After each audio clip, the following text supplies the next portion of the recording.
சேலத்தில் அரசு விழாவில் மனு அளிக்க வந்த நபரை குண்டுகட்டாக தூக்கி போலீசார் வெளியேற்றினர். சேலம் மாவட்டம் ஓமலூர் அருகே மானந்தாள் ஊராட்சியைச் சேர்ந்த சசிகுமார் என்பவரது தோட்டத்திற்கு மின் இணைப்பு வழங்க வேண்டி மின் வாரியத்திடம் பலமுறை விண்ணப்பித்தும் இணைப்பு வழங்கப்படவில்லை என கூறப்படுகிறது. இந்நிலையில் மானந்தாள் ஊராட்சியில் நடைபெற்ற அரசு நிகழ்ச்சியில் பங்கேற்பதற்காக வந்த ஆட்சியரிடம் மனு கொடுக்க சசிகுமார் முயன்றுள்ளார். அதிகாரிகள் தடுத்ததால் வாக்குவாதம் செய்த அவரை போலீசார் குண்டுகட்டாக தூக்கி அப்புறப்படுத்தினர்.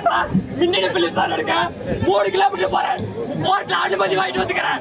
இந்த மின்னணு கொடுக்க மாட்டேங்கிற முதலமைச்சர் கையெழுத்து வாங்கிட்டு போறாங்க. இதெல்லாம் லஞ்சம் சார். அவங்களுக்கு மின்சாரத்துறையில இருந்து கூப்பிட்டு சொல்லிட்டாங்க சார். லஞ்சம் பாருங்க சார். கொடுத்தவங்க கொஞ்சம் வழி, மற்றவங்களுக்கு வழி விடுங்க சார். மனு கொடுத்தவங்க வழி விடுங்க தயவு செய்து. பெரம்பலூர் மாவட்டம் குன்னம் அருகே 22 வருடமாக பேருந்து வசதி இல்லாத கிராமத்திற்கு அமைச்சர் சிவசங்கர் பேருந்து சேவையை தொடங்கி வைத்தார். சின்ன வெண்மணி கிராமத்திற்கு கல்யாணம் இல்ல, நான் பிசினஸ் ஸ்டார்ட் பண்ண போறேன். எப்படி? பாஸ் வாலா. Be the boss.